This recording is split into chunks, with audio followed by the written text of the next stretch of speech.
you are here to find your sur. The best way I check if I can work with a person is if that person can say sorry. The person can say, oh yeah, that guy's idea is better than mine. So I think the more short films you work on, that kind of becomes like your learning space. It also becomes your portfolio. And in your first film, I think make a very small film. Please don't make a big film. Okay, why is that? Because in big film, too many people will not believe in you. First film, if you do a 150 crore film with Marvel, Avengers, and you say, no, stunt who will do? Stunt director will do. Songs who will do? My producer will choose. Script कौन कर रहा है? Previous hit दिया ना, वो कर रहा है. तो साला तू क्या कर रहा है? What are you doing?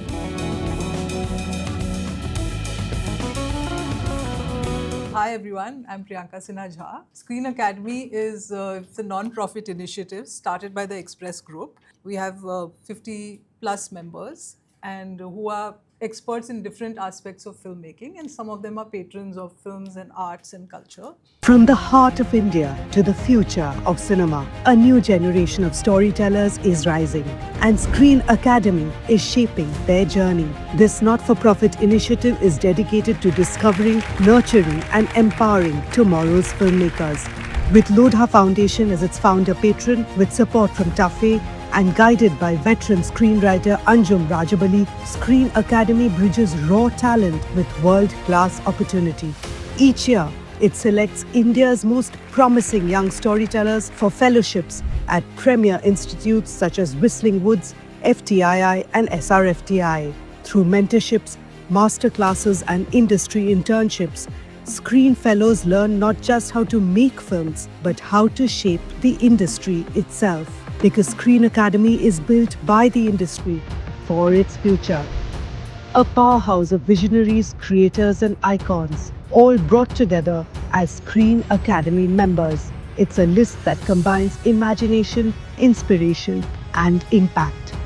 Abhishek Chaubey, Amritpal Singh Bindra, Amit Ray, Anand Mahindra, Anil Mehta, Atul Mongia, Bishwadeep Chatterjee, Deepa Bhatia, Deepa Mehta, Firoz Abbas Khan, Gaurav Gandhi, Gautam Ghosh, Guneet Monga, Jaideep Sahni, John Abraham, Kabir Khan, Karan Johar, Kausar Munir, Manish Malhotra, Manohar Verma, Maxima Basu, Mukesh Chhabra, Nagesh Kukudur, Namit Malhotra, Namrata Rao, Niharika Bhasin, Payal Kapadia, Pooja Ladha Surti, Pritam Chakraborty, Roshanjit Chatterjee, Rahul Dholatia, Rajiv Menon, Rajkumar Hirani, Ramesh Taurani, Ram Madhwani, Ravi K. Chandran, Resul Pukuti, Rima Das, Ronnie Screwbala, R.S. Prasanna, Sahu Sidhu, Sameer Nair, Shamak Dhawan, Shujit Sarkar, Siddharth Roy Kapoor, Sri Ram Raghavan, Subhash Ghai, Shubhrata Chakraborty, Shujoy Ghosh, Swapnil Sonavane, Tanuj Garg, Vidya Balan, Vinay Kumar. The idea of this non-profit initiative was to encourage excellence in cinema.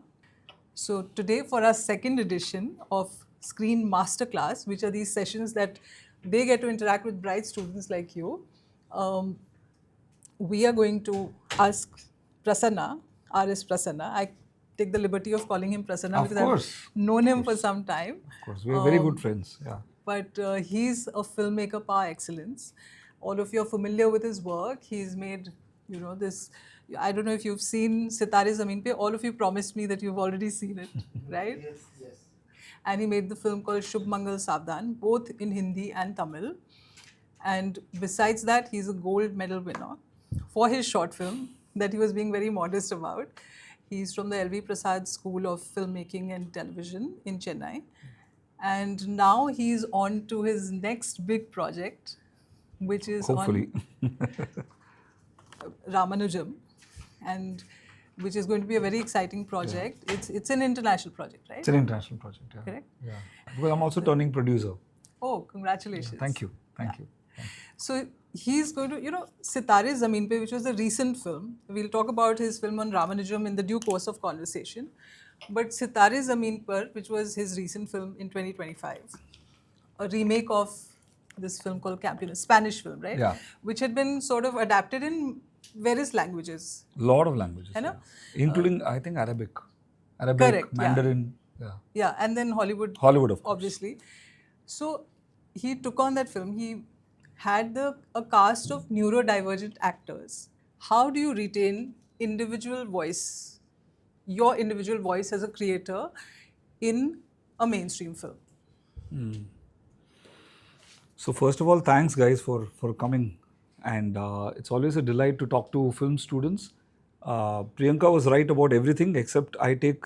I just would like to correct one word that she used, the word expert, because that scares me a lot. That's possibly the gray hair that makes her say that.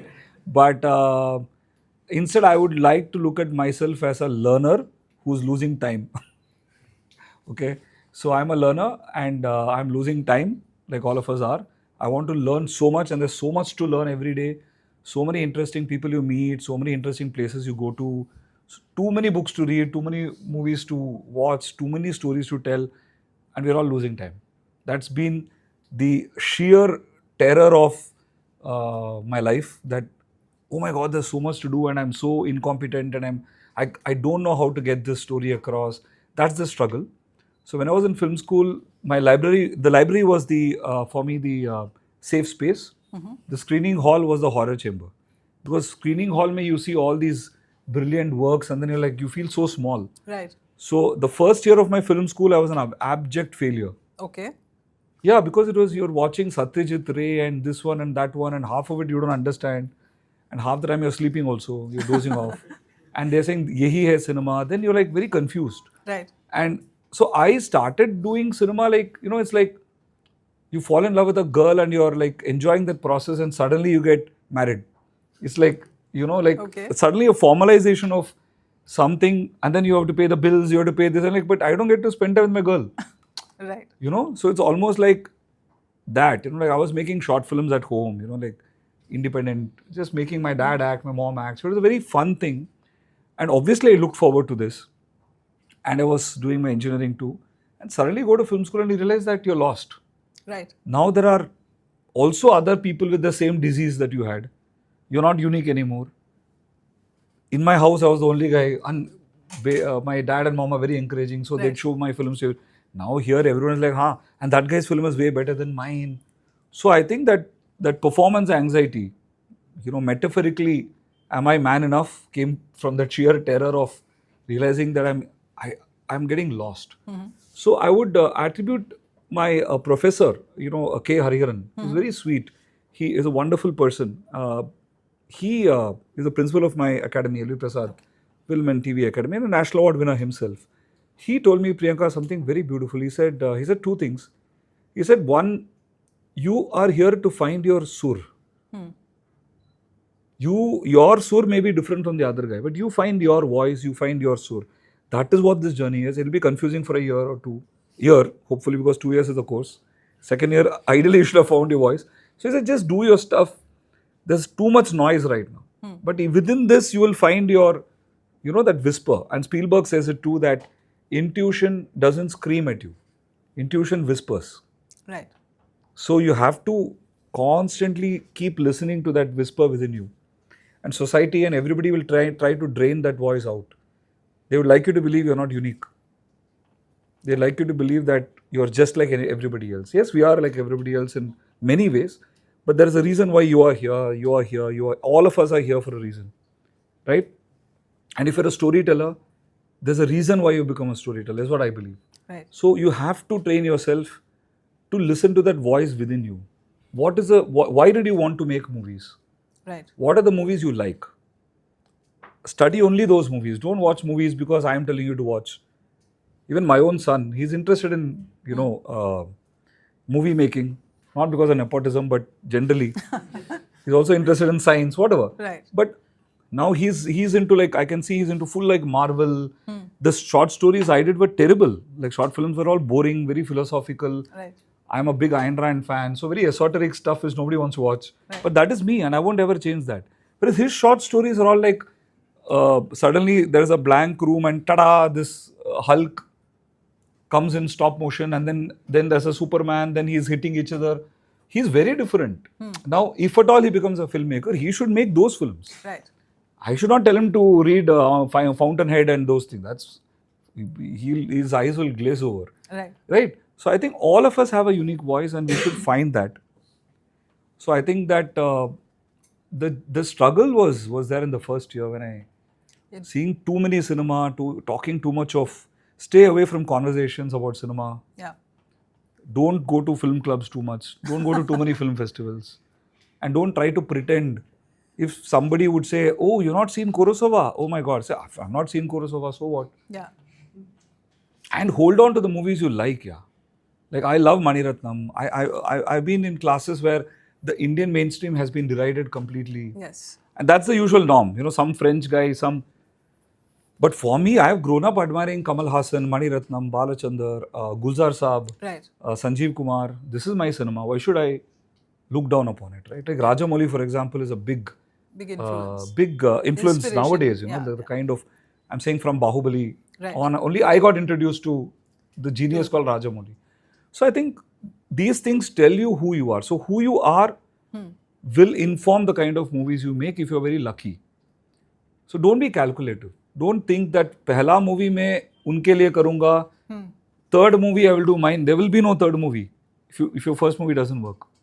So you have to be very clear who you are, Right. and by which I don't mean frivolous markers of who you are. Sure. You know, very fundamentally who you are, you know. So the first topic we are taking is, how do I find my voice? You're saying, okay, you find your voice, but मेरा voice ही नहीं है. This some question people ask. Correct. Not related to this situation. Not related to this situation, but I'm Ritviz. Basically, first I would like to introduce From myself. where? I'm Ritviz I'm from Rajasthan. Okay. So like while working on a set, right? When you work with a lot of actors and a lot of producers, and when they don't agree with you or when they disagree with you, how do you keep yourself like very cool? How do you keep yourself like very calm at that point of time? See, So we'll take that up in detail later. yeah. Sorry, you No, were I saying? mean, no. To his question only. So two parts to it. One is ki how do you keep the immediate part? How do you keep yourself calm and handle the situation? The other part linked to what you were Yeah. saying earlier, ki retaining your voice. Like if an actor wants a scene a certain way because he feels he has some experience, he feels he knows better, and he wants it to be written Yeah. in a particular way. As a director, you have a very strong do you do that? conviction Yeah. that no, this will play out better in the way that I've presented Correct. it. How do you sort of Yeah. bring the two together? Yeah. Right? So it's very important. It's a great question. See, it's very important what you mean by voice. You have to know what your voice is. Your voice doesn't mean every single word that's coming out of your mouth. That's just being dumb. Like my voice is, there is a certain central vision for the movie. There's a certain central theme or a central feeling for the movie. That is my voice. That if I lose, there is no purpose of doing the movie. Correct. For example, if Sitare Zameen Par we were to do without Aamir or without the real actors, that is my voice. These are fundamental things that has to be there so that the movie, it does a justice to. And why Aamir and why the Sitare? Only the real actors will be able to bring so much of it on screen, right? Correct. Because the movie itself says that I am going to give you a new peek into people who you thought were idiots. So I need to show you the real deal. You need to be able to see the real Ayush become Sunil and tell all those dialogues. You have to see Golu Khan. That is what is going to convince you, right? I can't get an actor to do that and tell you, no, they are all capable. Then So why don't you hire real actors? Number one. Why Aamir specifically? We've always seen Aamir as a teacher. We've always seen him as a person who's giving gyan. In this, he's getting clobbered. That is the attraction for me to see as a fan of Aamir, to see Aamir sir as a person who's constantly getting one-upped. So when you have a Aamir Khan trying to teach like Tare Zameen Par, and then Naya coach Gada hai. I say, what? Naya coach Gada hai. From there, the movie flips into another movie. So I need an Aamir Khan of Tare Zameen Par to be there. Only then this will move, right? Now, this is the fundamental feel of.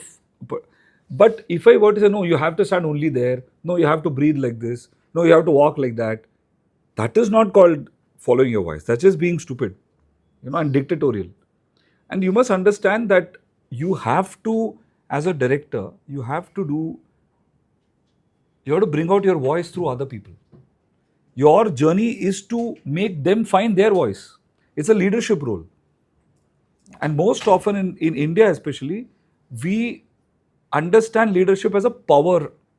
We don't understand leadership as a responsibility. Most often we see leadership mane, even if you talk to kids, chalo class leader ban jao, then what will they do? Sab log aisa beto, ye karo, wo karo. It's dictatorial. That's not leadership.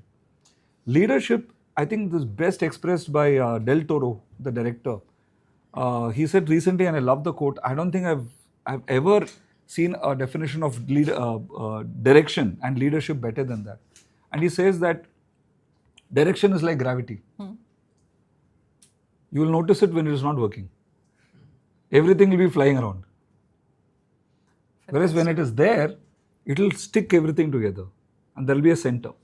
That center, that attraction, that magnetism, that core around which everything is dancing, that is direction. So it's not that sab kuch main karunga, sab kuch, I have to do it through you. Basically, you have to be rational about it. Yeah, you have to be rational about it for sure, but I think you have to understand leadership as a responsibility. You are not leading a bunch of followers. Yeah. You are following a goal which is bigger than you. Yeah. And you need all of these people to reach that goal. So if you flip it that way, I am in service of this script. I am in service of this movie. And that movie is my boss. That script is my boss. Yeah. Then everything else will fall into place. If you feel ye mera liya hai, if you feel it's about you, so in a very strange way, the same guy who's telling you it has to be your voice is also telling you that it is also about the other. So it's a very beautiful dance, a yin-yang between you and the other. Because see, if you were to make a film that appeals only to you, nobody's going to watch it. So you are creating a feast for your guests to come home and have food, but you put your special taste, na? So they say, "Arey yaar, jaisa ye dosa banata hai, the same recipe, same thing, same thing." When Prasanna makes a dosa, it's very good. His sambar is very good. Yeah. Because I'm doing it with love, you know. So it's a very delicate and a very spiritual, almost kind of a thing. And most good directors are people. If you see, talk to their actors, talk to their HODs, they'll say, "Yaar, I work better when he's there or she's there." Yeah. So it is that delicate balance between finding your voice and not forgetting that there's a ticket-paying audience who's going to pay ticket not for your voice. True. They're not paying me ticket to what? They're coming there for what? What is the audience coming to theatre for? Entertainment. Nobody is going to get a lesson. In that entertainment, you're putting your little bit takeaway. Then it works. Yeah. Like a Pixar movie. You know, you have great fun and then there's a nice takeaway at the end of it. I think it's also to his question ki it's so much like you said, leadership is not just about dominating, it's about collaboration. Yes. You know, Javed Akhtar Saab, he used to say this ki one of the reasons that Amir is such a standout, Amir Khan is such a standout actor is because he always keeps the script, above the everything. story of the film above everything else. Yes, including himself. He doesn't put his stardom ahead of what the film is supposed to be about. Yeah. You know, the script is paramount. And I think that works equally for directors. For everyone. Because I think Amir sir is a great example of a creative leader because he puts the script and film above him. So then everybody falls in line. No? Correct. Because the best way I check if I can work with a person is if that person can say sorry, the person can say, "Oh yeah, that guy's idea is better than mine." Only then I work with them. I don't want to work with divas. I don't want to be your therapist. I would assume that you figure out all that and then come to an adult workplace. Correct. Because if you're a person who's finding it so difficult to accept other people's ideas, finding it so difficult to be nice to people who you disagree with, then those are issues I cannot solve. You know, you need to have a team that is working together, yet independently bringing their thing. So the only thing that's uniting you is love for that script or that film, right? And ideally, I feel if people genuinely love cinema, they will also love people. Yeah, true. Most of the people I've met who love cinema are people, you will find them like wanting to talk to people, wanting to know who you are. All of these big masters of cinema, I say, very curious about, and they enjoy the moment a lot. And they're not divas. They're not like people who are showing off their, and that's why they're stars actually. Right. You know it Yeah. yourself. You met too many people. Correct. I think it's important to have people like you also in Yeah. a process which is collaborative, and that's something I guess everybody has to work towards Work in different towards. ways. But since we have like some very bright young students here, I want to ask you this, ki, and I'm asking this on your behalf. I could be wrong, but add to it if you want to ask anything further. Ki, once you finish your college, your education, training in filmmaking is done, and then you go out into the world, you have to make your pitch, you have to get your project. How do you do that? Because you've trained for it, you have a certain amount of competence and excellence and all that, but to go out into an industry with its own workings, experts, for them to come around to the view that yes, there is merit in this concept that he or she is pitching, and to sort of put their might behind you. How do you do that? What are the first steps? Like, do you start with assisting someone and learn further, or you go dive straight into it? What was your experience like after your film school? I would say that there are certain things I did which I feel you should follow. A lot of things I did which I feel you should not follow. Like I never assisted anybody because I was very scared the directors would slap me or kick me, or a lot of that, or they're very toxic. So I was so scared of that I lost a lot of opportunity where I would have learned cinema much earlier. But I think it also gave me an edge. So when I make films so rarely, I come from a very simple space of storytelling where I don't know what can't be done. Okay. So I just believe the audience will turn up because I've not been on sets in 10 films where I've learned the cynicism that the industry gives you. Okay. So I think audience will come. Now if you ask me why, I don't know. I feel it's just a feeling, right?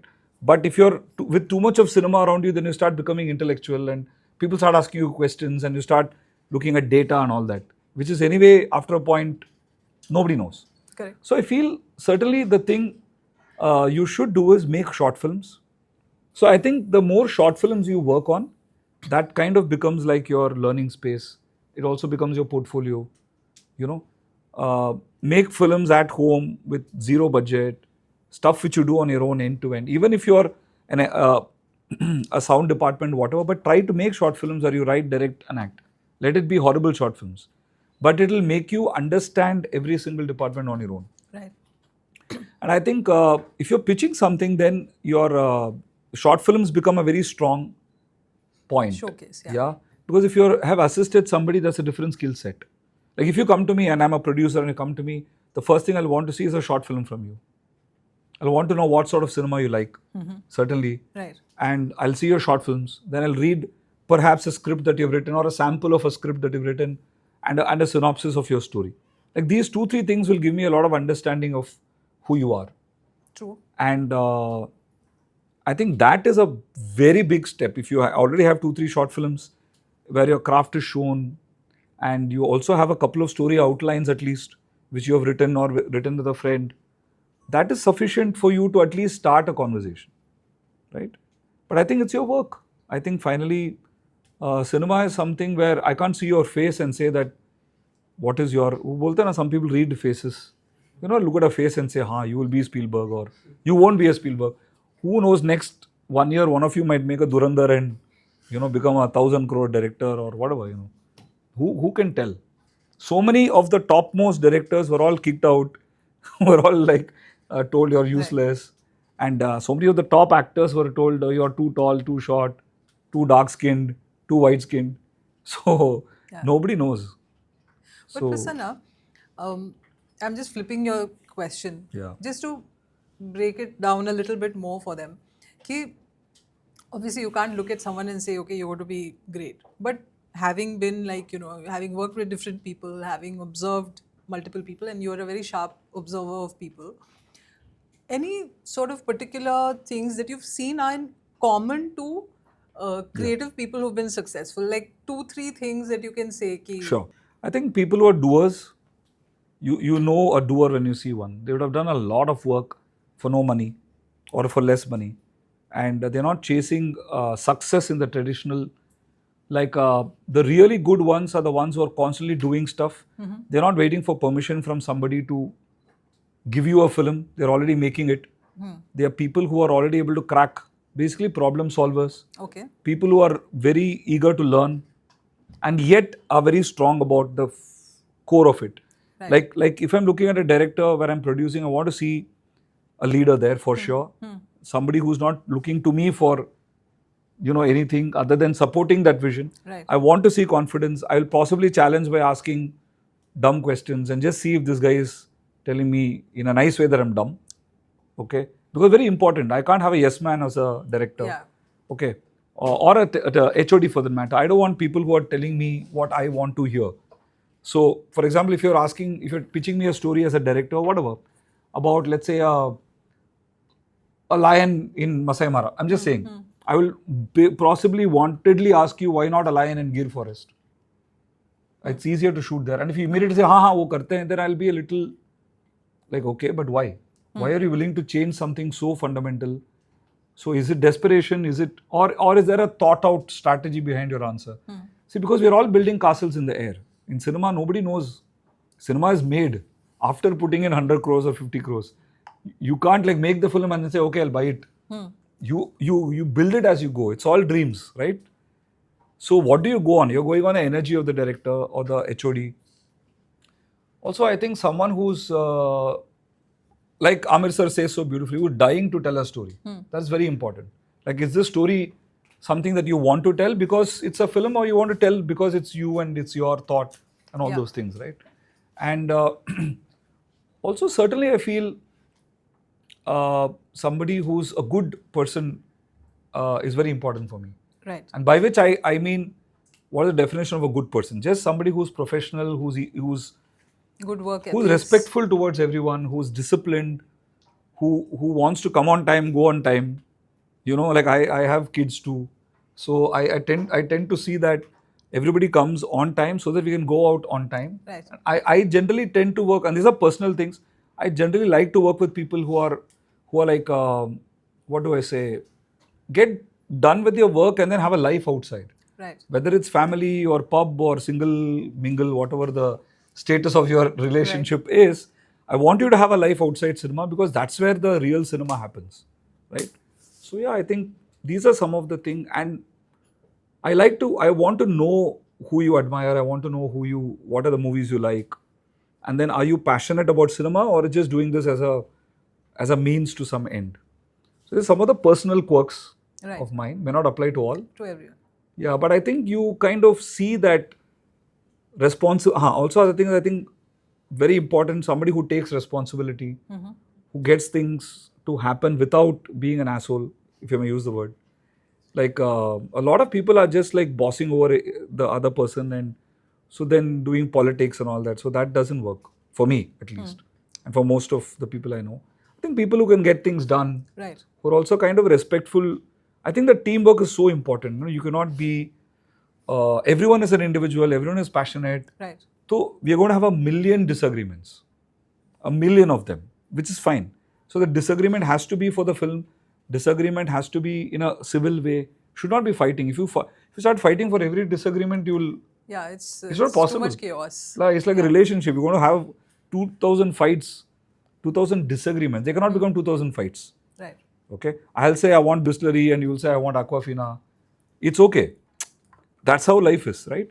And somewhere in all this chaos, there will come a very beautiful film. Because everybody is different. Everybody is putting their own fingerprint on it in every department. But above all, I think people who are mad about cinema, about literature, about reading, music, whatever. Yeah. Something that you touched upon briefly, and we were talking about it, which you can perhaps share with them. You said that it's important to have a very strong sense of observation and drawing from life around you. Yeah. Other than, of course, books, films, all those things, yes, but also from your immediate environment That's around true. you. So do you want to sort of elaborate? Yeah, that's a little great more point. on that? Yeah. I think generally, Balu Mahendra, a great filmmaker who did a movie called Sadhma. I don't know how many of you have seen it, but please watch it. Kamal Haasan, Sridevi, and a National Award winning director, very reputed director from Chennai. So he was my guru in film school, and he told me that good filmmakers copy from other films. Great filmmakers copy from life. So you just copy from life. So you have to lead a life. You have to have a very, very strong interest in life, in people, in whatever around you. Then only you will be able to have a voice. You'll be able to say things. And unless you have something to say, you can never sustain yourself Correct. in the film industry. So I think life is very important. You need to be angry with things. You need to be falling in love with things. You need to be upset. You need to be... There is something that you're, I think, channeling into this, your art. If you have nothing to channel, then you'll be empty. Yeah. That AI can do. If you're angry about something, if you're passionately saying, sir, ye galat hai, ye humko kuch karna hai, maybe I'll feel that, yeah, you can't do anything in real life. Yeah. At least you will do it in your movie. You'll create a character. Like how the history of the superheroes, right? A lot of them were actually the Jews who came out from the Holocaust and moved to America as immigrants. They created the whole superhero world because they wanted to have this fantasy of moral order and a superhero who can save the world. Because in real life, they did not find any. So you need to have that kind of a... Like Spielberg often says that in all his movies, he's seeking a family. Because he could never get over the broken family of his mother and father so long in life. If you see, all his movies are family films. Dinosaur bhi aayega, wo family ke saath aayega. Alien bhi aayega, it has to be a family. That's him. So when he made a movie on Stanley Kubrick's script, which is AI, it was called AI. He said that I had to make it my way. Because Stanley Kubrick is more cold and slightly more cynical than Spielberg. Right. I'm going to again circle back to the movies you've made. I want to ask you, and for the benefit of all of them, that when you sort of did Shubh Mangal Savdhan, what were your first steps? How did you go about achieving it? Because that time you'd not made like a feature film before that, right? So that is part one. The second part is ki wo ho gaya. You made the film, it was successful. And then you came to Sitare after a gap, and it took you some time. You thought about it, prepped, all that, and then you got like Amir Khan, the biggest superstar in the Hindi film industry, and also one who's known for his creative prowess, right? So, what is a method that just share your experience in how it sort of happened, Yeah. I think my first film, Kalyana Samyal Sadham, which is the original of Shubh Mangal Savdhan. In Tamil. Yeah, I think it's very important that you find your producer. Like I always say that I choose my producer. Okay. Which is a very seemingly arrogant statement made by a beggar who cannot have... beggars can't be choosers. Can't be choosers. I say no, beggars have to be more choosers because I'm anyway begging. Might as well find a producer who will understand me. Right. Who will understand when I'm begging that where he's coming from. Because so the producer it's very has to important. give you the resources for you to be able to tell the story that you want to tell. Yeah, the resources is one. Resources you'll find 10 people will give you eventually. It is the quality of money that matters. Money has a quality and a personality. Right. Money has a value system. Money has a sensibility. Money is not something that you GPA, which is... Who is giving you the money is very important. Yes. Absolutely. And that person must love the kind of cinema that you're trying to do. Otherwise, don't take the money. He need not... You may end up making a very bad film. But suppose you're doing a horror. I'm just giving you a simple example. Suppose you're doing a horror genre and you're pitching it to Disney. And you're saying, it took me 10 years, I don't know why they're not responding. It's easy to know that you're the guy who's doing something stupid. Why would you do that? Whereas if you're, let us say, I'm just giving you an example that, chalo, Amir sir hai, and somebody who's kind of associated with him, the kind of movies they have done, and your movie happens to be that, kind of in a secret superstar zone or a Tare zone, then taking it to that place might be more sensible. Keep aside the practical difficulties of waiting, access, that all come to later. Right. But I think it's very important that you have a solid match with your producer in every film, especially your first film. A lot of people's lives get ruined when you pitch something, then they say it gets changed. But that change was always there. Like you were making a different film, they were thinking it's some other film. Some other film. Right? And in your first film, I think make a very small film. Please don't make a big film. Okay, why is that? Because in big film, too many people will not believe in you. Okay. Even the guy who's putting in money will lose faith in you very soon. Because you're a kid who's just trying to find his or her own voice. Make as tiny a film as possible. Hyderabad Blues by Nagesh Kukunur was a very tiny film, Yeah. which is why he became Nagesh Kukunur. Yes. What is important in your first film is you need to have authenticity, you need to have your voice. How will that come if you are servicing, right? So suppose you make a film with 30 lakhs today. Now the question is, how do I make a film with 30 lakhs? Correct? Then I'm like, if you don't know that, how are you a filmmaker? If you can't solve that first question, maybe you're failed. Because filmmaker is a magician who does impossible things. Only then you're a filmmaker. If it's possible, why are you there? Go beg, borrow, fall at the feet of people, figure out a location. That's the journey. That is the joy. Once you do that film for 30 lakhs, 20 lakhs, 15 lakhs, 1 crore, whatever it is, what will come out of it, no? It's not only that film. It is a confidence that you've got that I have survived my first film. Right. इतने छोटे पैसे में I have created magic. People have seen the film, people have cried and laughed, whatever is the emotion you want. Then when you're doing a movie with Amir Khan, you will not doubt yourself. Many people asked me that how did you, because I don't know, when I'm on set, I'll be like, हाँ sir, you please stand here, you do that, हाँ, let's do this, let's do this. I become a different beast on set because I've been on that set first time, but I've been in that situation 100 times. I've told my father to stand in one place, my mother to stand in one place, Right. my friend. So being with them, they listen to me. हाँ बेटा, I'll stand. So automatically वो confidence आ जाता है. First film, if you do a 150 crore film with Marvel, Avengers, and you say no, stunt who will do? Stunt director will do. Songs who will do? My producer will choose. Script कौन कर रहा है? Previous hit दिया ना, वो कर रहा है. तो साला तू क्या कर रहा है? What are you doing? I find it abysmal when I see a lot of directors say that they will give me a film. Nobody can give you a film. You make a film. You're called a filmmaker. You're not a film receiver. It's called filmmaking. You make it happen. Then you slowly grow. So you have that 100 crore Marvel movie in your head. Don't do that. Tell a story with two people, like a lunchbox. You know, my Kalyana Samayal Sadham, which was the precursor for Shubh Mangal Savdhan, the total budget of that film was 1.5 crores. That's it. Yeah. Which is phenomenal. This was in 2012. This was in 2012. 12, right? Yeah, to 1.5 crores. So yeah, which is not very long back. Yeah, 1.5 crores. And we did a film, with full feature film, is did very well. I was paid a royal sum of 3 lakhs for directing that film, which is the best 3 lakhs I've gotten in my whole life. You know, I stretched it thanks to my wife for 1 year of existence.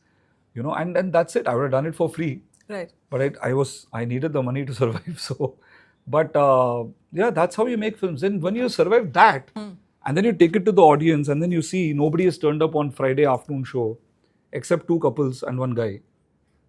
Your heart breaks. Friday noon, this one movie which you've been mad enough to do on erectile dysfunction, coming from a conservative, middle class, educated family, then you're thinking, maybe I should have applied for IIT. Why did I not sit for that CAT exam, MAT exam, RAT exam? I was too arrogant. You know, I'm gone. What will my father, mother have to face? There were like, 5 people in the theatre. Devi Theatre, Friday noon. First day, first show. So me and my co-producer are watching it. And who believes in me a lot. So I'm feeling bad for him also. Arun Vaidyanathan. He was a filmmaker who saw my short films and connected with me over 10 years.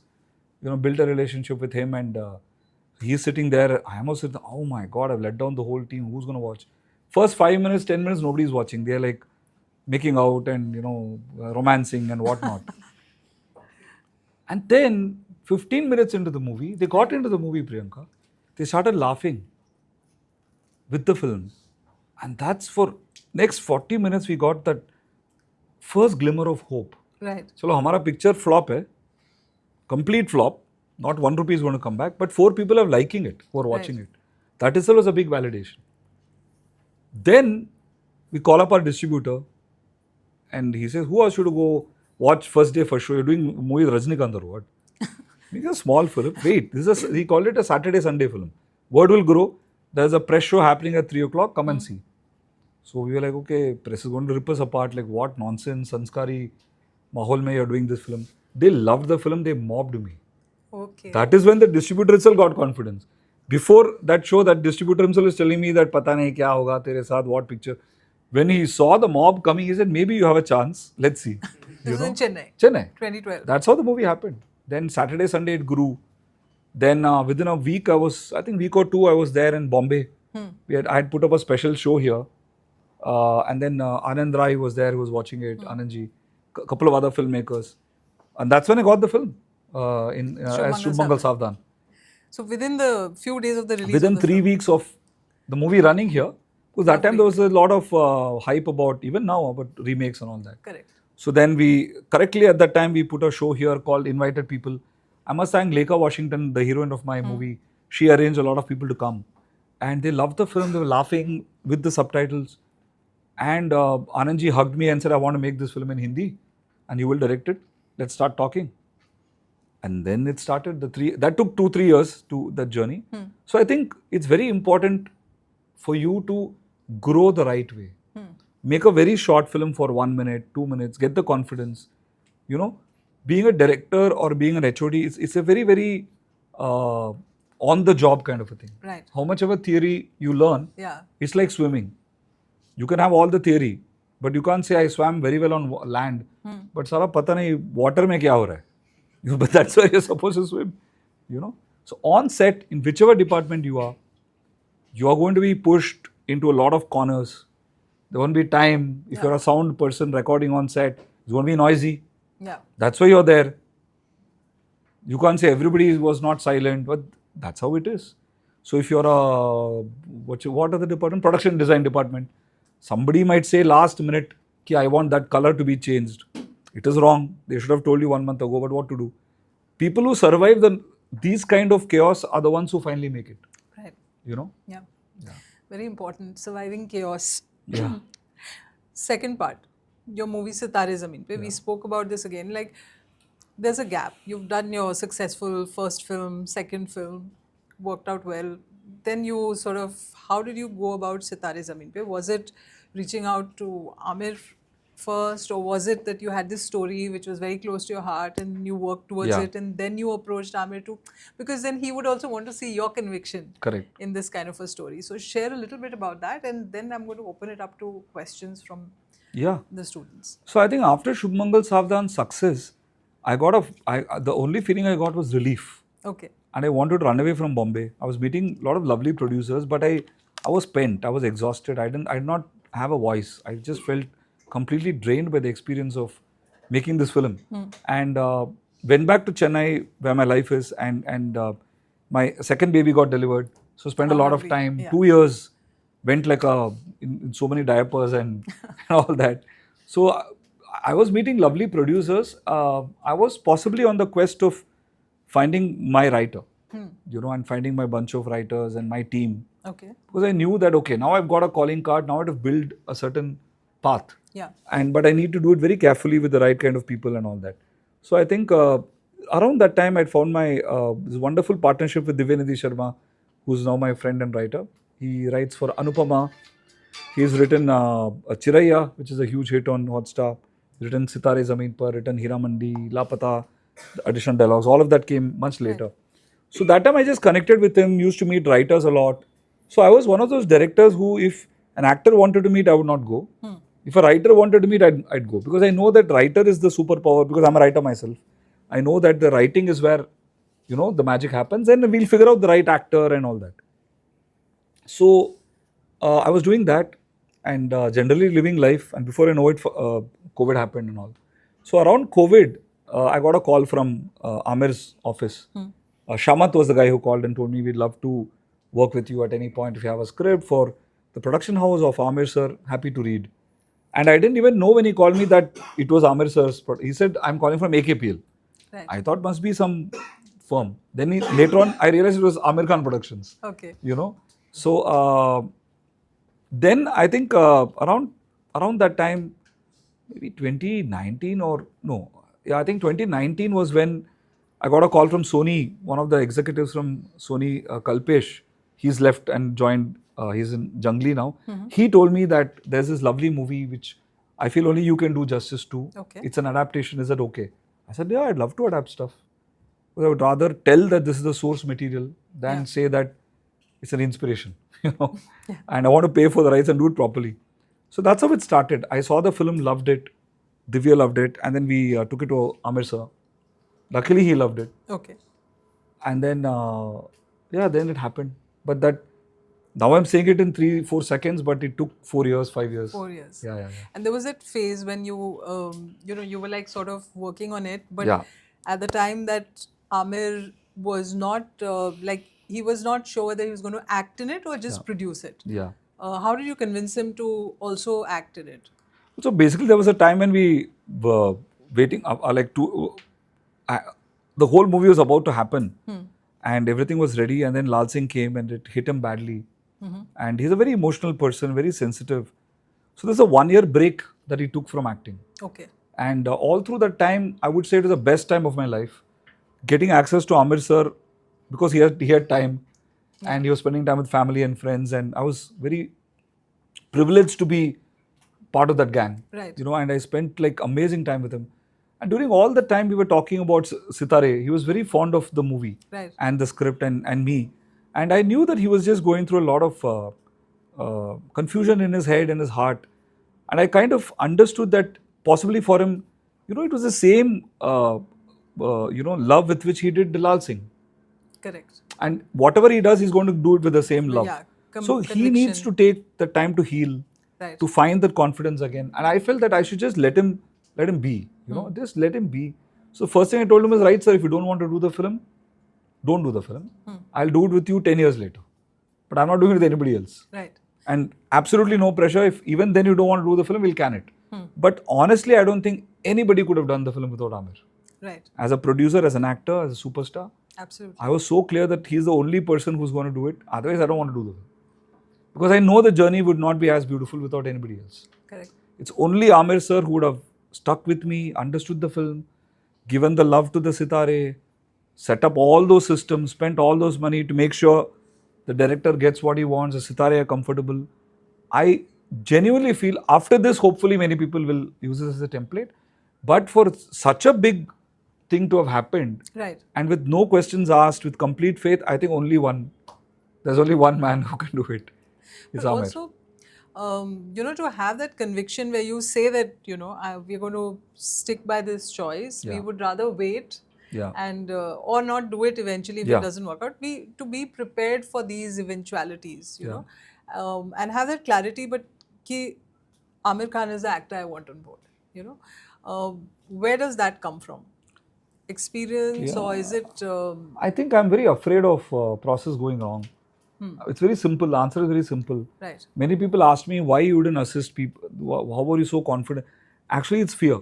Okay. It's the abject terror of a process going wrong. Okay. I know for a fact that if this marriage, it is a marriage. Right, of course. I don't want to end up in an ugly divorce.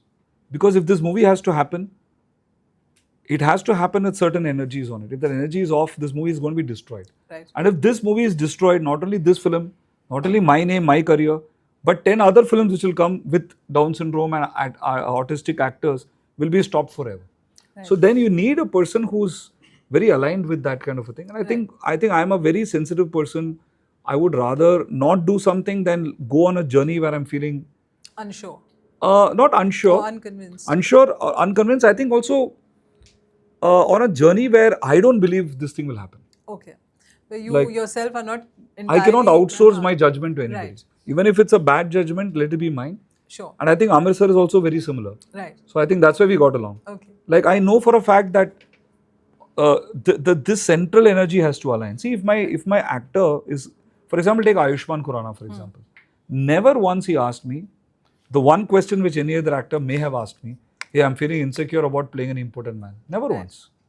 Never once. Because I know from his personality, from his interviews, he has done Wiki Donor. He's never a kind of person who's insecure about that. Right. Of course, is the scene working? Is it a good length of the film? That and all, even that's our job. But the fundamental thing you cannot have a doubt on. Correct. See, we can always have a doubt on, will this become a hit? Valid. Will this become a bad film? Valid.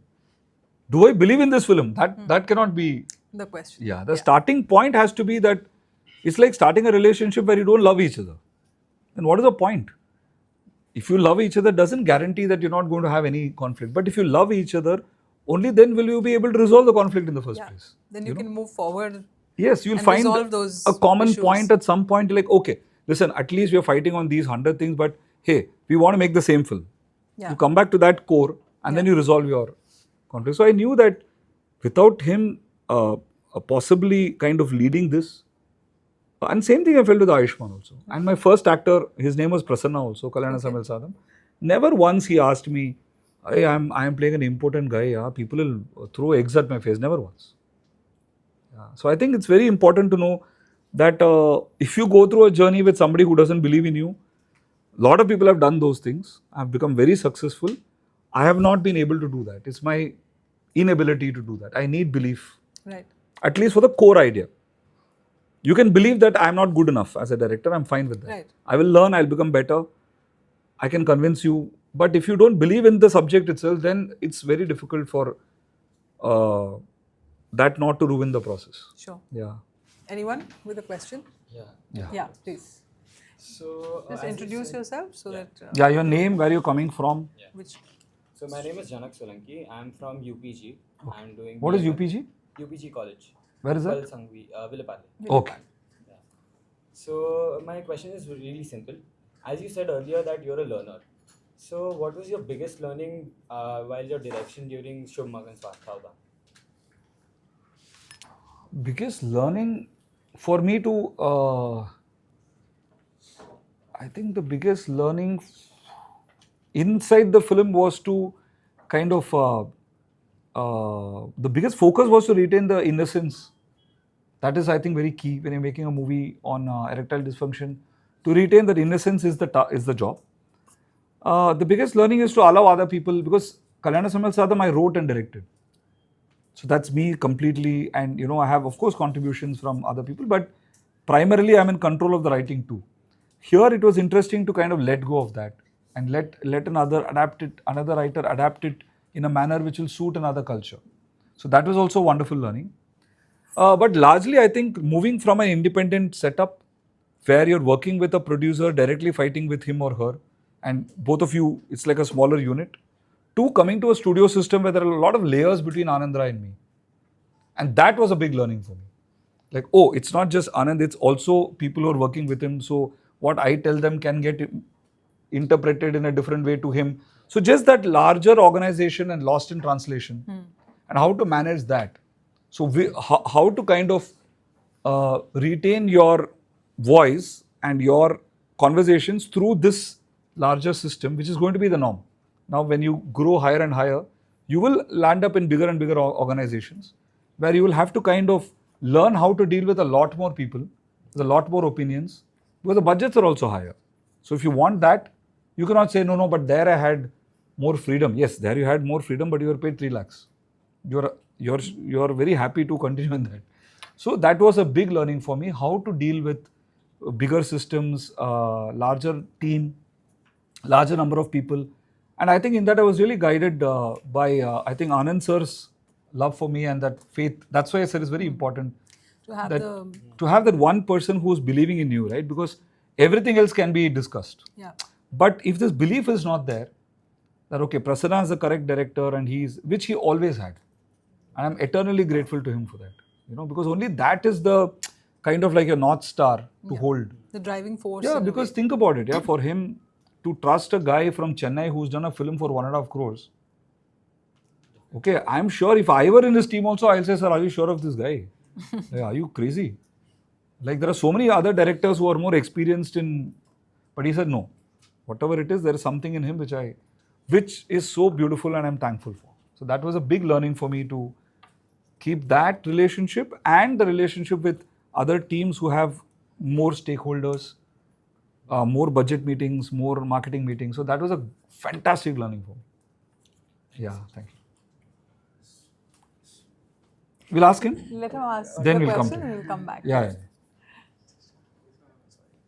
Good afternoon. This is Sakshab from Screenwriting, FTI.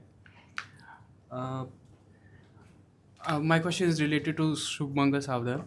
That I need not say that what a unusual film it is.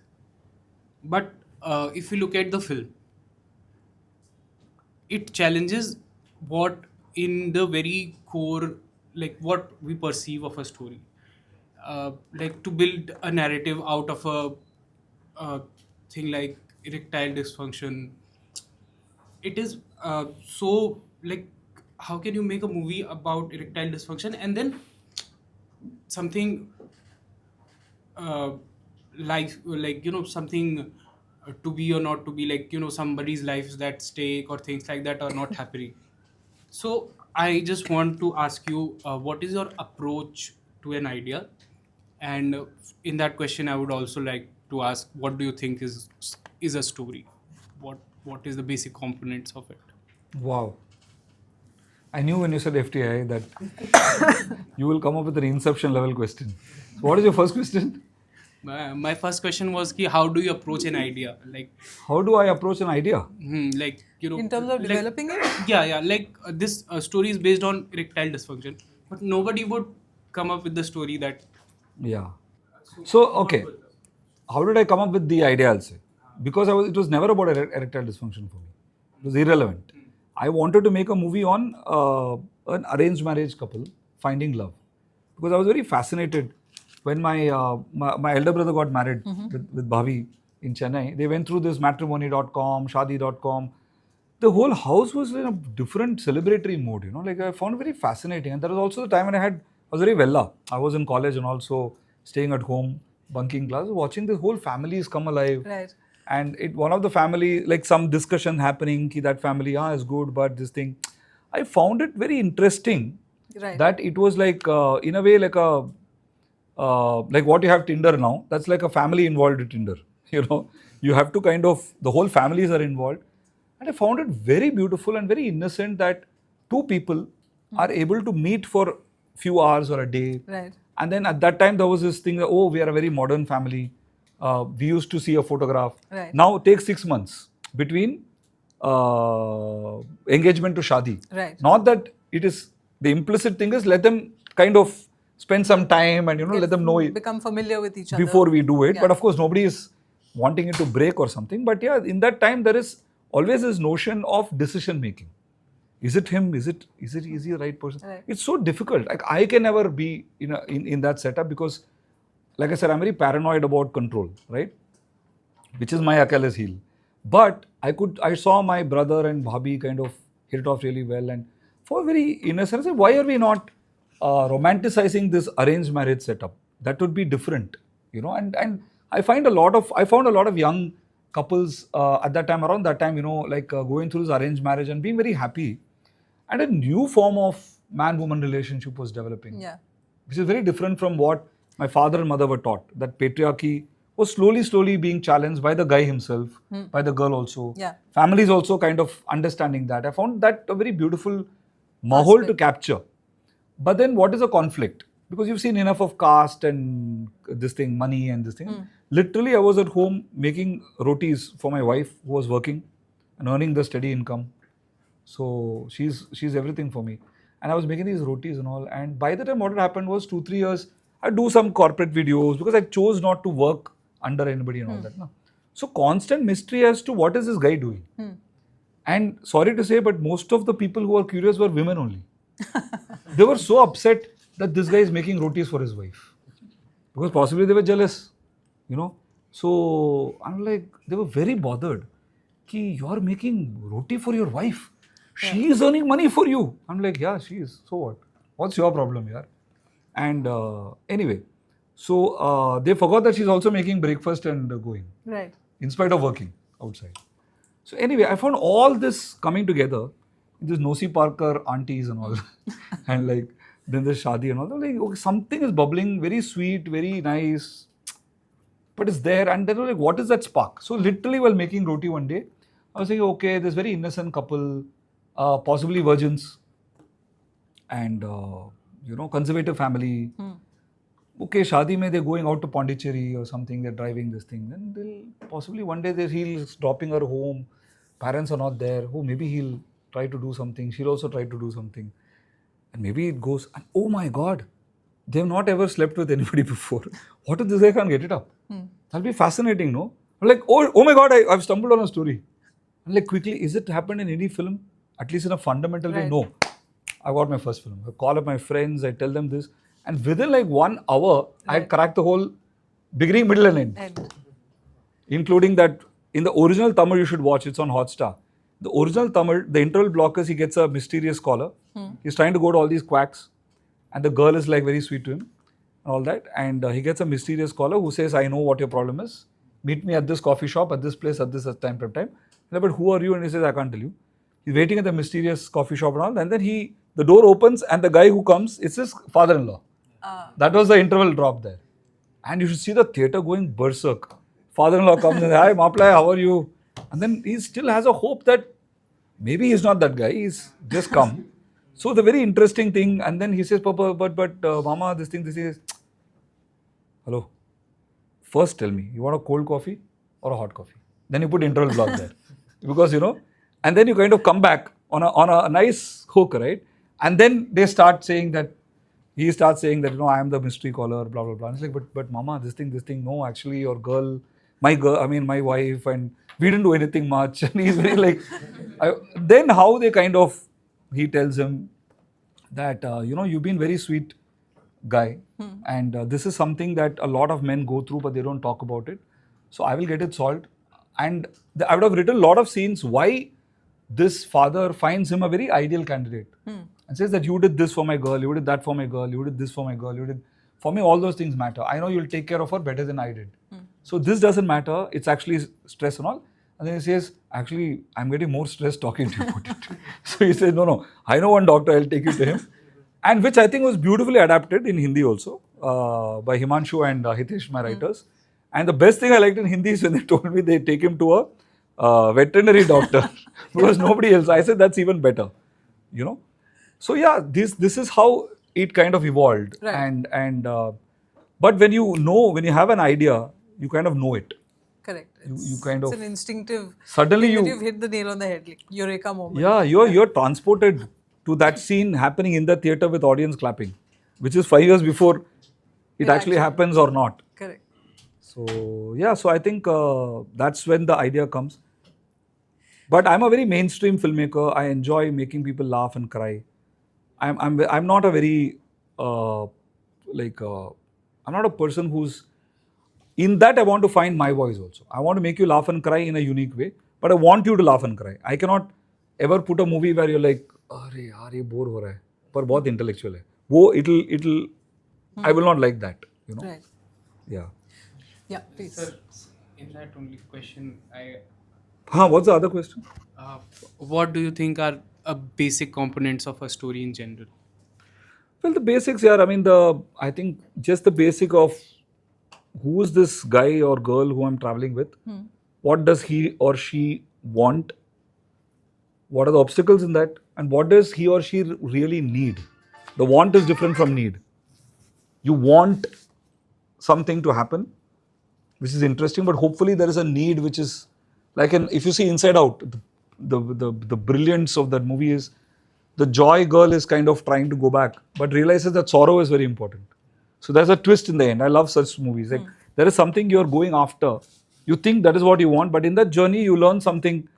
Different. Like take Sitare again. There's a thing that he wants, which is to get away from these guys and finish this punishment posting. But in that journey, having lost the game, he has gained something which is even more beautiful. So I love stories like that, where you kind of seemingly go on a journey which is interesting, but then there is something What even does the more character beautiful. want and what does he actually need, Need and are that two different evolution things. that happens Yeah, between the yeah. two things. Yeah. So I've always liked movies like that.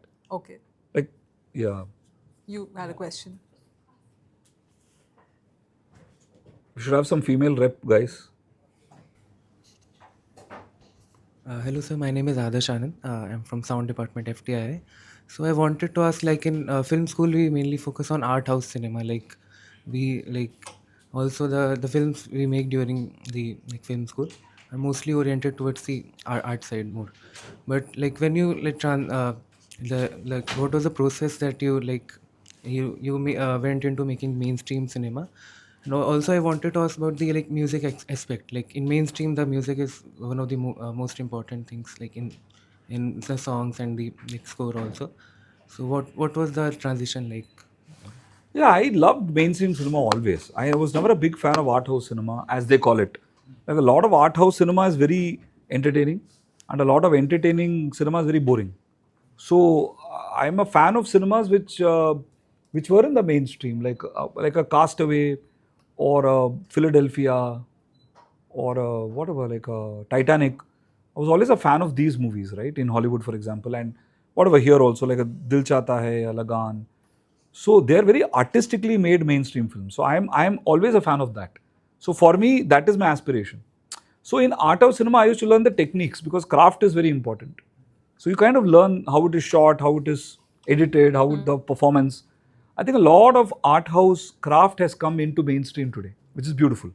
Like you see an average, even an average Hindi movie today is or an average Malayalam movie today is shot so well, acted so well. The standard has gone up of a mainstream cinema, right? The writing is so much better.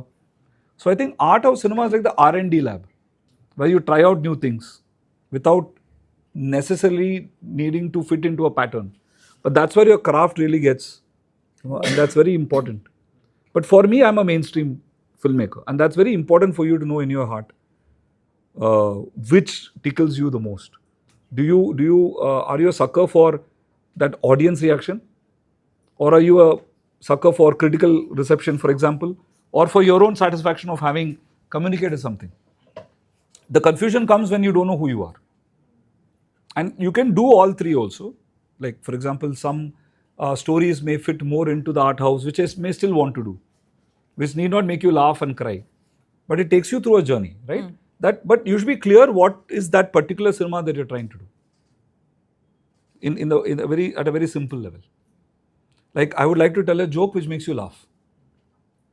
If I'm telling a joke which makes nobody laugh, then I don't understand it. So for me, it's like that very simple. It has to evoke an emotion. Now, for whom it evokes an emotion, that, like Sitare Zameen Par, like she rightly said, it was made to be a family film. You know, I don't necessarily, it may not be watched by all sorts of people. Right. Initially, it may be watched later when it goes to, like right now it's on Sony Live. People watch it and all that, you know. So I think that specificity of a certain kind, that we, like when we did Kalyana Samil Sadham, we were very clear it will possibly be watched only by this new age couples and Younger couples. Yeah, multiplexes, you know, who are little urban audiences. Yeah. So I am from the crowd myself. So I was, this is my voice, I'm doing it. Yeah. Yeah. You know, interestingly, we were talking about art movies and mainstream cinema. So long before, a couple of years back, I was talking to Mr. Shyam Benegal, and I was saying, you know, what I love about art films is the fact that women characters have so much agency. Nobody is sitting in judgment of them, which is fantastic. Yeah. You know, and it's truly liberating as opposed to the mainstream films where they all have to be like these coy, shy virgins, and you know, of course, that had changed in the last couple of years, of course. But still, at that time, it was very stark. Yeah. But still, like, you know, they have to be a certain way, conform to more sort of stereotypes, social stereotypes. So you're saying, that was a plan. Like, you know, so we were just talking about formula in mainstream versus art, which could tell stories, very real stories, rooted stories, but without the shackles of the formula. Correct. Does the formula still exist? Is there the formula trap as filmmakers? Can you fall into it? Because, you know, something succeeds and then everybody wants to make that film. Like, iske jaisa chahiye kuch. Yeah. You know? So, I mean, you had successful films, and I think with Shubh Mangal Savdhan, there were a lot of expectations, not only of you, but these kind of subjects are working. Yeah, then a lot of movies came so, like abhi, like, let's think of unconventional problem. Correct. Organ problems. Which right? other organ can fail? Correct. Now, relationship का एक नया तोड़. Yeah. You know, rom-coms में और क्या कर सकते. Correct. So, talk to us a little bit about the formula, how to step away from it, even when you're telling a mainstream story. You know. See, for example, I think Shyam Benegal Saab's, I think Mandi was his film, I think, right? Now, if you see Mandi, I saw recently, maybe a year or so, that is a mainstream cinema today. When I say mainstream, offbeat mainstream. You see the craft in it, exceptional, performances exceptional. Nasir Saab plays a photographer, I think, it's mind blowing. It's if you release it today, it'll be all of us will make it a super hit in the theater, maybe, you know. So it's only evolution of audiences, globalization, more money in the hands. It's a sociology study of how kind of cinema becomes more real as you go. Correct. And then you go back in the circle and you kind of yearn for fantasy again, like what Hollywood is doing right now, right? So I think, see, eventually there is a formula for most things, you know. Formula by itself is not a bad word. It is when it is applied insincerely. Correct. Like when you make a rom-com, there is a certain rom-com template which you like. If you follow a formula which you love, right? I like a happy ending. I like an interval block. So I'm following that formula. So it's how, again, like a tool, it's how you use it. Right. I'm a fan of that interval where like, अरे यार, ये क्या हो गया, twist, superb. But I want to use that formula, yaar. Now for that, if you want to say I'm going to change the formula, I'll give you a boring interval. You can do it, but I'm not a fan of that. So I think it's if you use a formula as a, hey, kar do, then these idiots will watch the movie. Then that will come through. Like when Rajamouli Garu uses the tropes in the hands of Rajamouli Garu, it becomes a trope, which is an elevated literature type, right? You talk about, in literature, you talk about, you know, the character arcs, which are very like mythological, and it follows a certain template. Lion King, you know, Shakespeare, and it's all there in Bahubali. But in the hands of this master, you know, it just becomes something new and yet timeless. So it's only how you use it. Like Shakespeare had his multiple tropes, like the bumbling fool. Yes. So yeah, I mean, tropes are Like always there. even P.G. Wodehouse. Recently, I'm reading. I don't know how many of you know of P.G. Wodehouse. He's a great British comic writer. Please read him. It's absolutely stunning. Amazing stuff. And very, very funny stuff. It's about a butler who's more intelligent than the master. Butler being Jeeves and the master being Wooster. And it's very, very single person narrative. It's just funny. You have to read it. It's downright hilarious. Okay. So he just happened to, somebody asked him that this person tells that most of your stories are formulaic and most of your stories use the same template. What do you feel? He says, I take offense.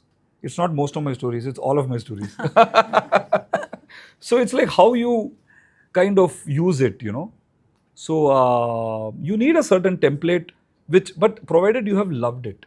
Which is why when a Mohit Suri does Sayyara or a Aditya does a Durandar, you can see the conviction, right? There is a certain conviction of a filmmaker, which is what I'm trying to tell you. So cinema is becoming more and more corporate. Cinema is trying to become more and more of a controlling thing where become cookie cutter, you know. So in the hands of that, a formula becomes, we come out and say it's so formulaic. But actually what we are saying is, it didn't work for me. Right. It's boring. Then you're able to see all the structure. You're able to see the skeleton. Because Which you shouldn't be ideally able to see it. But if you see in Lagan, it follows this classic 3-act structure. It follows every single rule book of what a fantastic screenplay is. But it's reinvented. It's that Ashu sir's thing and Amir sir, they have reinvented the whole thing, put it in a different world. Now coming to summarizing this, again, borrowing from Mr. K. Hariharan, my professor, he said something so beautiful. He said, you know, form and content. When you have an unusual content, put it in a very usual form. Nice. When you have a very unusual form, put a very, very usual content in it. So don't make the form and content both usual or both unusual. Both unusual. To explain this, you take Titanic. It's a completely new experience when it came, right? When we watched it, it was never seen before. Yeah. That kind of ship. And so what is it? He used the most simple story, Shakespearean story of a guy and girl falling in love. That too, poor guy, as formulaic as that. Yeah. Because the form is so new, you need the comfort of a narrative, which is very old. Right. When you do both things experimental, it goes way off. Lot of films fail actually because of this. So in Shubh Mangal, if you see, I'll constantly give you a comforting world. Because my central topic is so discomforting, I need to like not blow you off your seats. I need to tell Keep you that on your this seat, looks like edge of the seat. your friend Mudit, this Sugandha looks like your friend. That's your mother only, that's your father only. Don't be scared. Yeah. Beta, don't be scared. I'm taking you through this new world. And Dhamal, I put that important thing for you and quickly bring you back to comfort. You know, by the awkwardness of Ayushman's character, you are comforted. Yeah. If I had a girl who said, there's no big deal, dude, it's fine. Then where's the story? There's no conflict. Then you will start, yaar, ye to conflict hi nahi hai. So, I think form and content is so important. Like now I'm working on Ramanujam, trying to adapt that story. The story of mathematician Ramanujam is about so many things. Some would say it's about math, it's about numbers, it's about this, it's about that. But again, taking that, and if I can entertain you like a Spielberg film, if I can make you edge of seat like a Nolan film, can I do that? Then only it becomes interesting for me to do. If I'm taking a story and just doing it, then what is the point? If I can make you clap for numbers, if I can make you clap for equations, can I do that? Can I make the climax about an equation forming? So all of us who are scared of math, if I can make you, wow, man, why that equation is not being solved? Right. If I can do that, that is exciting for me. Then you come out and say, yaar, main math se darta tha, you made me stand and applaud here when that guy solved the math. Then I work backwards. Right. I'm like, oh, if I should make the equation the climax, then there must be something at stake. Yeah. Which you're cheering Invested in, for, yeah. which is not happening because the math is not solved. It's not the math. Correct. Then you will cheer for the math. Yeah. So when you see in Sitare also, eventually you're cheering for these same people when they're winning. Unless you cheer for them, then when they lose it, none of them said, ye to pagal log hain, that's why they lost. Correct. How come everybody is crying? How come everybody is yaar? Because the movie has taken you through that journey where you've fallen in love with them, you're rooting for them, then the climax works.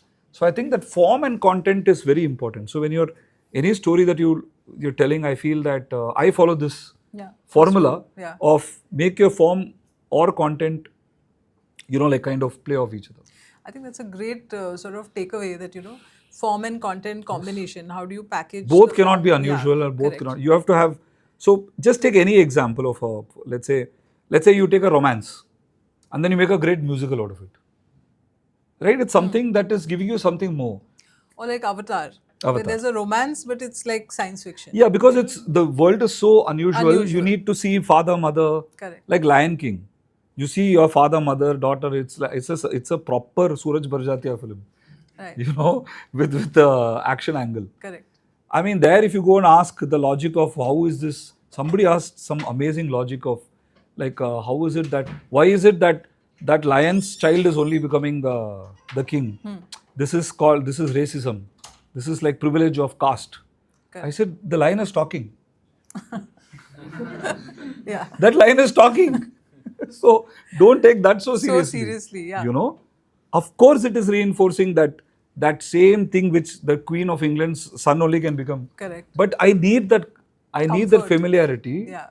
If it is changed, that in Lion King, that meerkat is becoming then that's a different story. Correct. So what to change, what not to change. Also, I think now when you see with a lot of studios coming in, a lot of creative teams sitting in studio, I see the same mistake happening. They are trying to impose their opinions onto characters. Right. When you go into a world, like Ramanujam got married to that girl when what would be considered as child marriage. Yeah. I have to deal with it. No, I cannot change that into they were married when they were 35 and they met on Tinder. I mean, that is what happened then. But there is a certain opportunity for me to kind of address that issue also. Yes. So I have kind of figured out a way to narrate that in a very interesting way, where a modern audience also questions this and also gets a way of it. In fact, gave me a narrative device. Okay. I came up with the device of a mother telling the story to a daughter. Right. And then the husband is asking the same question. Why do you not tell the daughter that she was 13 when he got married? And then there's a whole discussion on that. Right. What should a writer tell and what should they not tell? Right. What is the purpose of my story? Is to get her excited in math.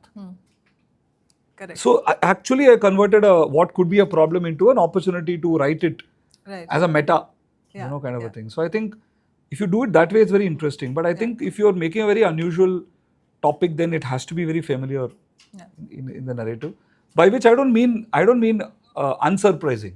Sure. Familiar is just that the world is familiar. You need to know that north is up, south is, like the orientation should be there. You cannot disorient me so much. Correct. You know? Yeah, I think these are all opportunities to explore how you can take the story forward in the most authentic way. Yes. Like, in the sense ki, like you said, here like you're talking about a different time when girls got married younger Correct. in Ramanujam. Correct. So his wife was obviously much younger than what the marriageable age is now. Correct. So you're explaining that there's a context And this of is interesting. that time. Right? Which is actually interesting because that question comes because of modernity. Correct. My son asks me a question and I'm answering it, but it becomes an interesting dialogue between the past and the present and this and that and all that, right? So, I'm so just you saying can- it's very you can- interesting if you open yourself up. Correct.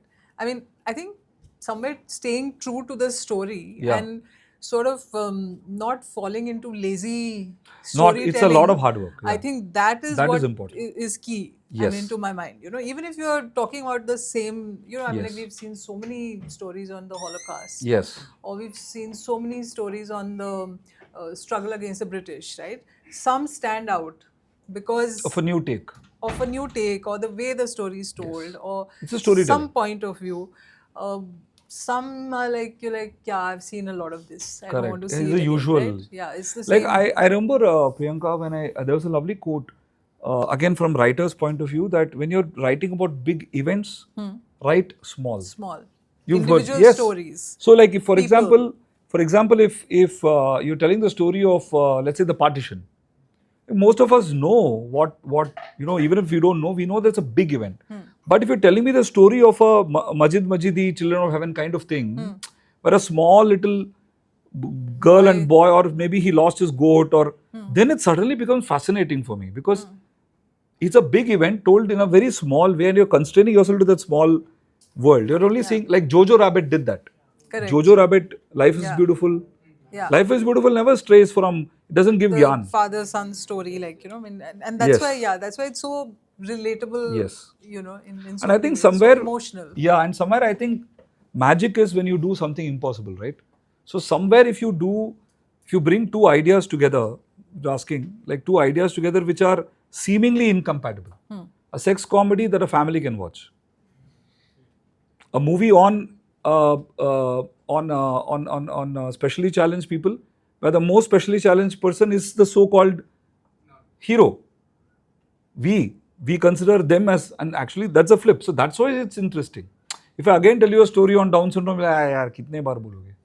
But this gives you an insight and achieves the goal of teaching us also something. True. So I think that kind of opposites, like if you do a spy comedy, for example, it's an interesting, or if you do let us say a space film, and in that space film you're talking about something like hamara abhi Project Hail Mary, very unusual alien Rocky. So same thing, again the same 3-act structure, but so beautifully done with that flashback, so brilliantly done. They've just reinvented the same thing again and again, but that is the brilliance.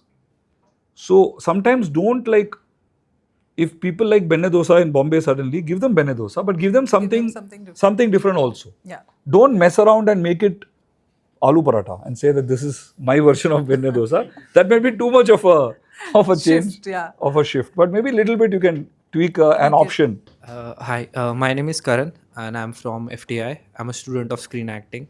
So I want to ask sir this as a student of acting or any filmmaking or direction, what are those practices or qualities which can we incorporate now only this stage, which most of the people miss out later, but which will be really beneficial for us to build a career, not just a career, but to be more useful toward this storytelling profession.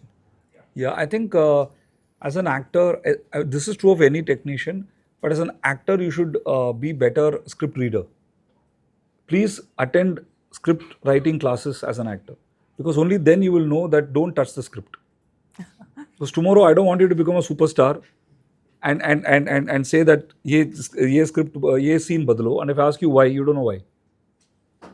Because a lot of actors actually believe that acting more dialogues, or it is about this one scene. It's not. If you work with an Amir sir, they and like really legends like that, you understand that they understand script writing.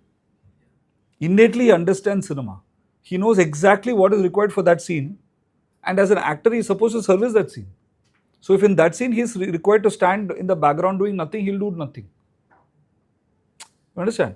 Whereas you find some actors who are still yet to learn that. They believe that, अरे ये scene में कुछ नहीं. It's not about a showreel for you in every scene. कि मैं ये करूँगा, वो करूँगा, वो करूँगा. Finally, we are all in service of the script. So if you want to be a good actor, I would say read a lot of good screenplays. You will find that 90% of the acting is being done by the script. 90% of my job as a director is being done by the script. I am only a director.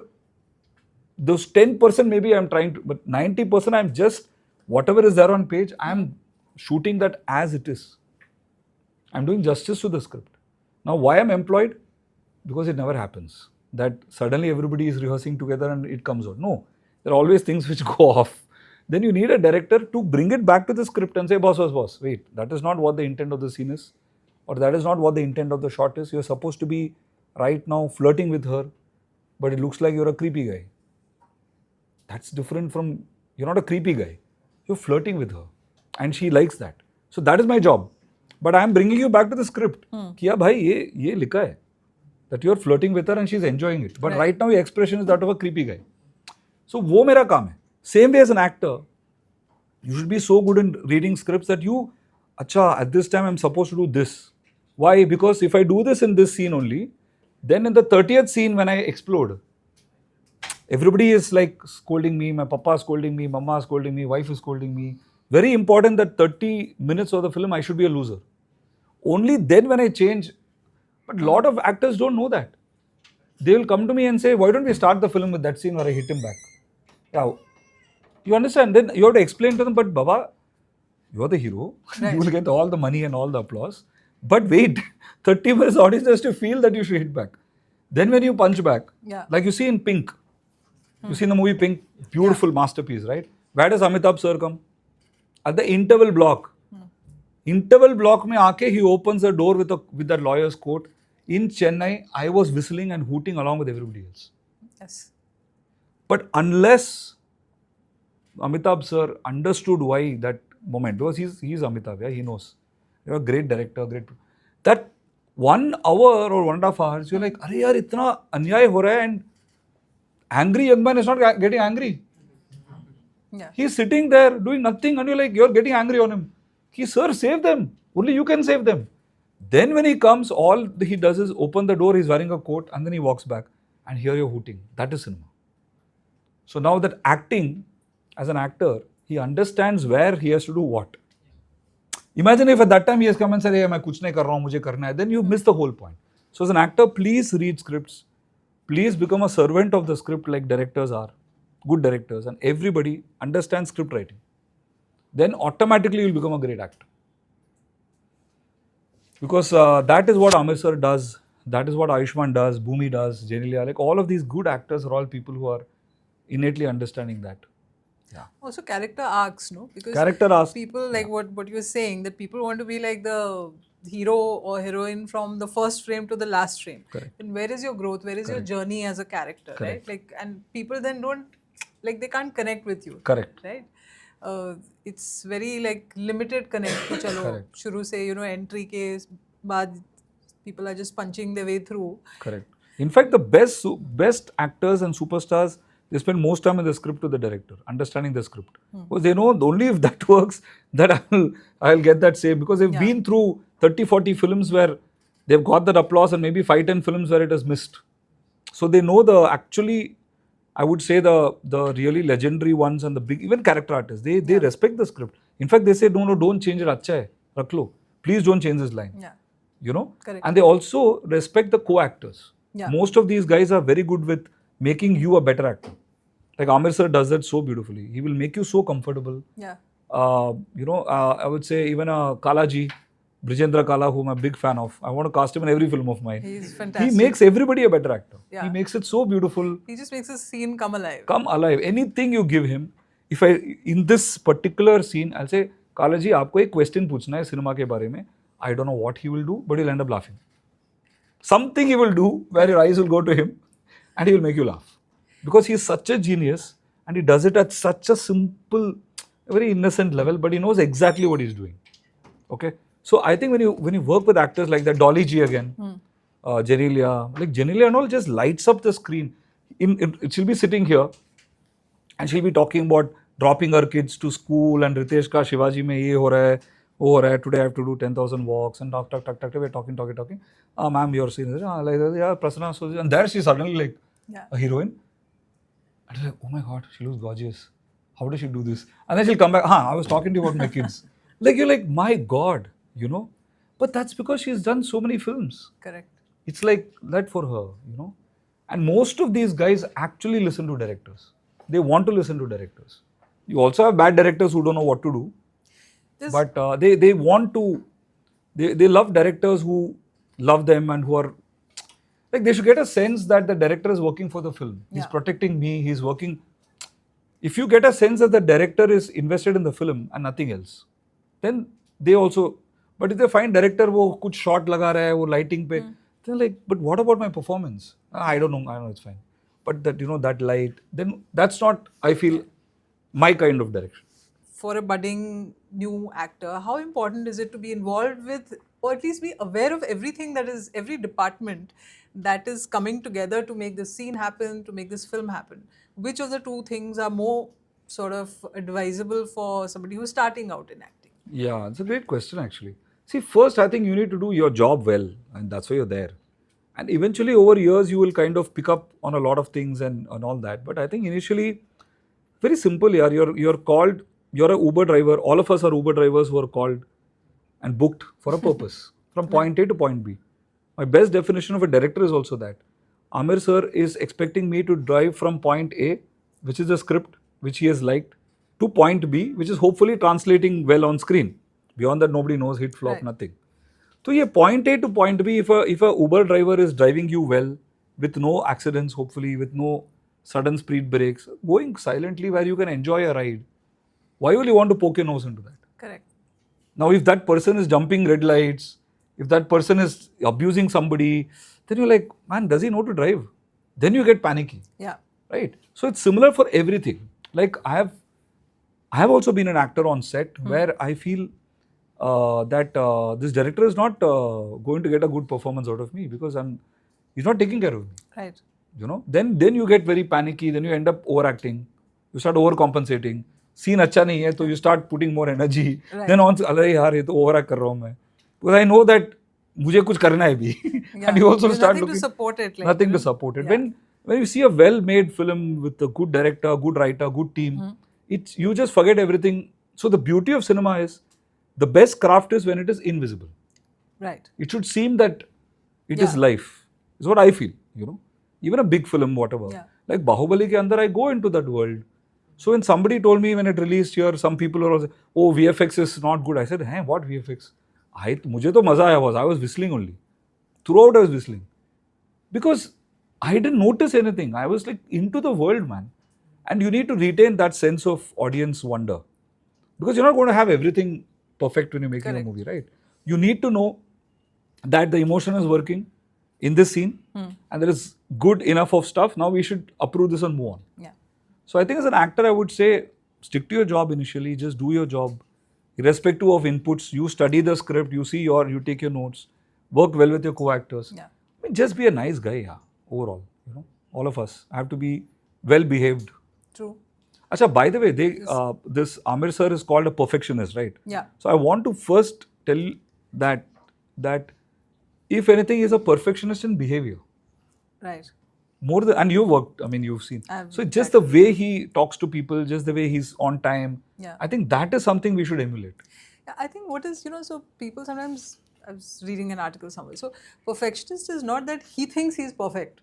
He is trying to, and which you'll see if you interact with him as students and in any other capacity. I think the very endearing thing about him, and you will know this better because you've worked for a longer stint, is phenomenal. Also not wanting to kind of, not afraid to fail and fail publicly and not afraid to, in fact, he's very open with his flaws. He's very open with his, I think that was admirable. And I think I always admired that. Working with him now, I'm even more convinced that that is the only path.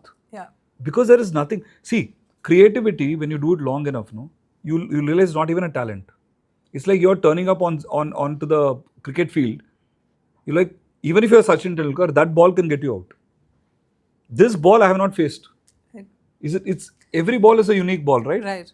That particular ball with that particular wind, with that particular thing, with that particular sand, that particular grass there, how is it not a new ball? Every ball can get you out. Yeah.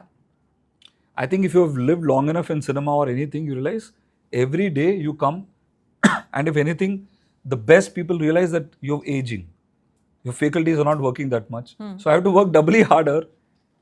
So, I mean, like, why should an Amir sir or Amitabh Bachchan or a Kamal Hassan or a Mani sir or all the people we admire, they don't need the money. Right. They can't need more validation from you and me. Yes. So, why do they do it? I think they do it because it's like oxygen for them. It's like Yeah. breathing. They don't know any other way of living other than telling stories, coming on set, being with people and waiting like a first time filmmaker ki, mera Friday kya ho raha hai? And I'm like, sir, you're Amir Khan. Hey, wo chhod. Mujhe. He's like that. Yeah. And I think that is what I took away from him, to keep that Alive. that humility, that fear alive always. I think that's important. Questions. Yeah. Okay. The lady Finally. there. We're giving a preference after that. Hi, I'm Anya. I want to ask if you ever had to change an idea to make your film more commercial. What do you mean by commercial?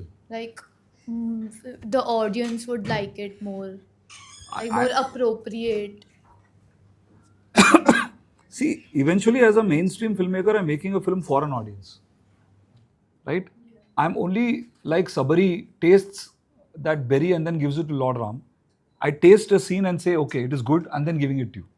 So that is my relationship with the audience. That is, it is something I'm giving for you to eat. Okay, but I have tasted it. So then there is me also, there is you also. So then everything I do is for the audience in that way, but everything I do is for me also. So I can't answer the question, because luckily I'm a fan of mainstream cinema. So my instincts are that of mainstream cinema. If the scene is boring for me, then I'll be like, yaar, ye to It's not working boring for on me, paper then- only, man. Then shooting it for 1 year, putting it. How many 1,000 times I've seen they did the same bad scene. So that's the thing, when you're directing, you're tired and all. Then you're like, my God, if this scene comes out bad, I have to see this on screen for 1,000 times. True. At least I should feel it is a good scene. So mostly by the time you finish the film, you're making a kind of compromised version of what you had in your head. Because you're not as good a person as that needs to be. It's not because of others. You'll always find mistakes, you'll always find improvement, because you're not as good as the vision you have. You're never as good. So if something beautiful has come, it is because of other people only always. For me, I'm talking about myself. But for me, I always feel I'm not a good filmmaker. I always am paranoid of that I'm getting away with every film. And that's not false humility. I know a better filmmaker could have made a better Sitare than me. So I'm very grateful for the opportunity, and I'm willing to learn, and I'm willing to fall, I'm willing to fail, I'm willing to figure out ways. But also I'm an engineer. So I love problem solving, and so if I can't do something, I'll go towards that only. Okay, how do I do this? How do I make it work? How do I learn? Yeah. Okay, right now I don't know how to write a Hollywood film, but that's what I will do, because that excites me. That excites you. Right? And for that you get better people than you. There'll be something which you bring to the table which they don't have. So you bring that, and then you also get help from other people, and I feel that's very exciting. So to answer your question, yes, every idea, but I think that central core is mine. Like this is the story I want to tell. That is mine. Yeah. That is not going by, right now everybody in the world wants to watch a South Indian mathematician who went to Cambridge. Right. Nobody wants to watch it.